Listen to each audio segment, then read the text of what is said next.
শীতের সিজনে লাল শাক খেতে যত মজা, এছাড়া অন্য সিজনে খেতে কিন্তু ভালো লাগে না।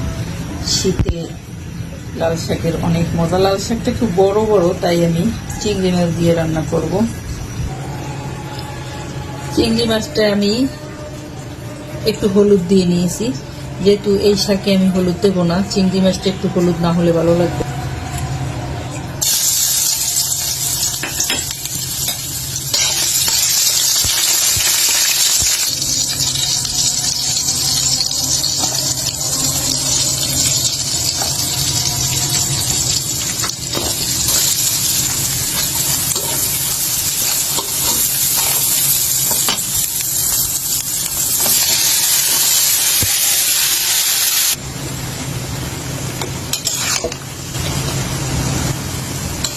চিংড়ি মাছ দিয়েছি যেহেতু একটু ঝোলঝুলি, অল্প একটু ঝোল রাখবো, একেবারে শুকনো করবো না।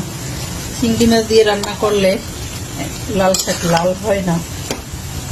এটা কেমন লাল শাক জানি না, একটু ডাঁটাগুলো অনেক মোটা মোটা বড় বড়, মনে হয় অরিজিনাল না, এটা হচ্ছে হাইব্রিড সম্ভবত, ওইটাই করতেছে।